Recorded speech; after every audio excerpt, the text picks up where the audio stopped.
Welcome to Flip the Script from Mobilize News, where we connect the dots between disruption, innovation, and the future we're building together.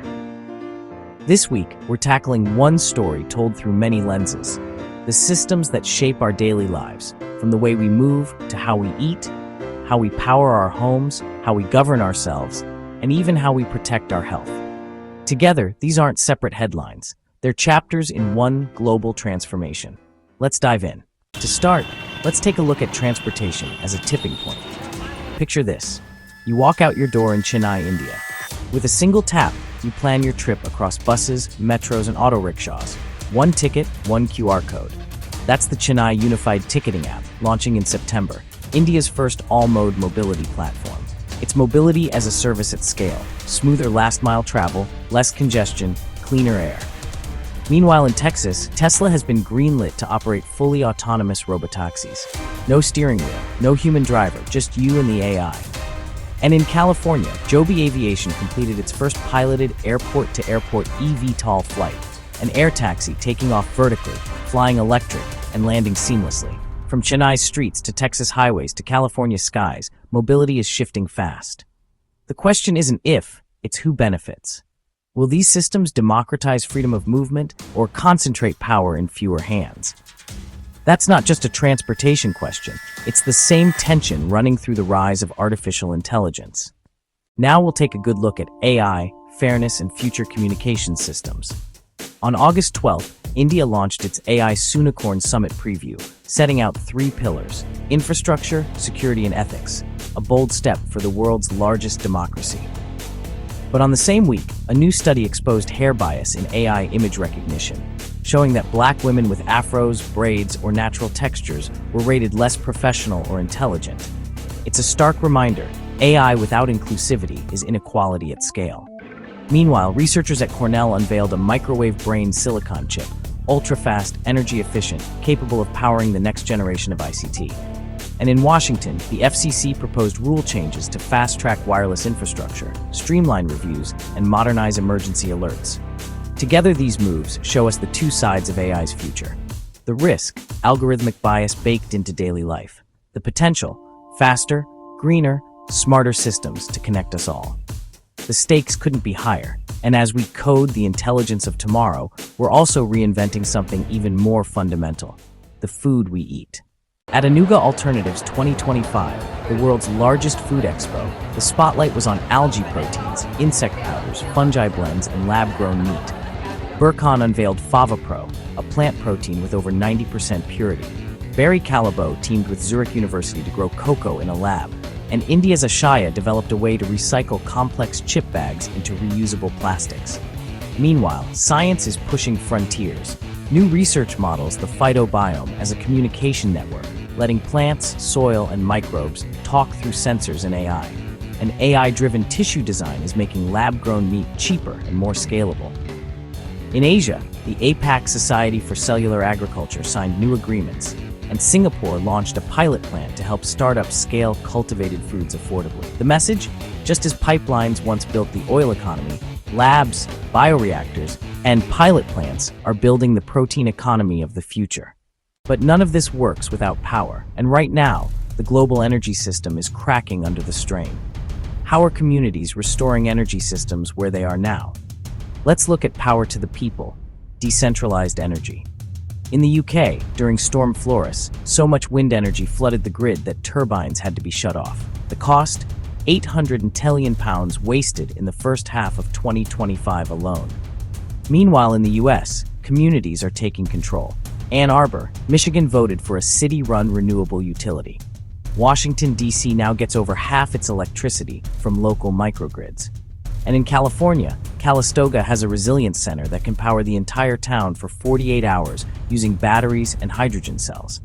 In Peru's Amazon, the Iluk Quanchanan project is bringing solar and internet to remote schools. And researchers are testing edge AI and federated learning to make decentralized energy smarter, more reliable, and more secure.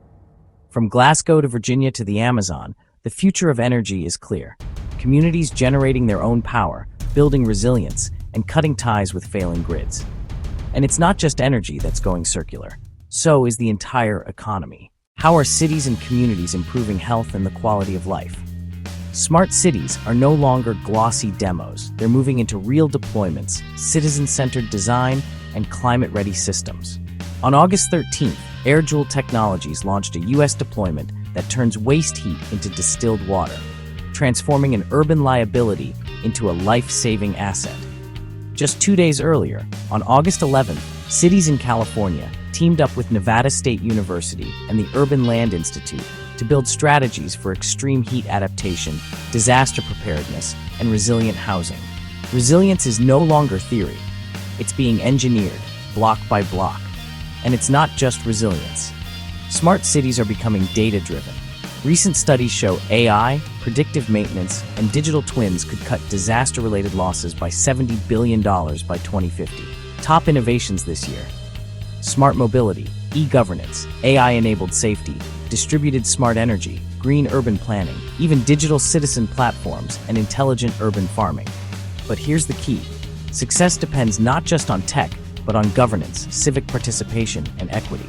Studies warn against vendor lock-in, stress data interoperability, and insist on fair access.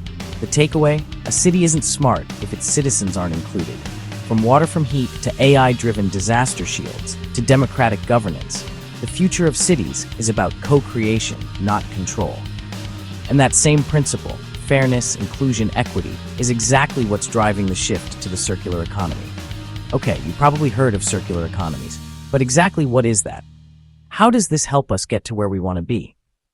In Brussels, the European Commission launched a consultation on its Circular Economy Act, aiming for 24% material circularity by 2030. In New York, closed-loop partners reported keeping 16 billion pounds of materials in circulation last year, cutting 25 million tons of CO2. And in India, Ashaya's chemomechanical process finally cracked the code on recycling multi-layered plastics, chip bags, snack wrappers, into reusable, durable materials. At the same time, digital tools are advancing. Circugraph RAG, an AI system linking 117,000 waste and industry datasets, delivers near-perfect accuracy for regulatory planning. Blockchain pilots are making supply chains more transparent, and AI is helping factories predict the properties of recycled materials with 90% accuracy. Together, these breakthroughs show that waste is no longer garbage, it's raw material. But if the circular economy is about resources, democracy is about power. And most recently, citizens worldwide pushed back to reclaim it. In Bangladesh, the interim government announced the July Declaration, a 28-point roadmap for constitutional reform, fair elections, and a democratic reset. In the United States, protests erupted in 34 states under the banner "Fight the Trump Takeover," opposing redistricting efforts seen as a direct threat to representation. Texas Democrats left the state to block quorum. California's governor launched a counterplan. And in Washington, reports surfaced of a proposed federal citizenship data tool designed to flag non-citizens on voter rolls. Supporters call it integrity. Critics call it surveillance. From Dhaka to Dallas, democracy is under stress, tested in the streets, in legislatures, and even in databases. The question everywhere is the same: who decides who belongs? And the fight for democracy connects to something even deeper: the health of our planet and ourselves. On August 5th, global health organizations urged negotiators in Geneva to center human health in the Global Plastics Treaty, reminding us that plastic pollution isn't just an environmental issue, it's a medical one. On August 12th, the Annual Review of Environment and Resources published a decade-long synthesis showing how climate disruption, biodiversity loss, and pollution drive cascading health crises. Scientists are now calling for a planetary health monitoring system, integrating Earth system data with health metrics. Some of that is already happening. A new AI monitoring platform is tracking 5 million public health data points per day, boosting early detection efficiency by 54 times. And in global health response, the Mpox outbreak is driving fresh action. The US pledged 50,000 vaccine doses to the DRC. Bavarian Nordic moved to approve adolescent use in Europe. Africa CDC committed to 10 million doses and local manufacturing by 2025. The message couldn't be clearer. When ecosystems collapse, health collapses.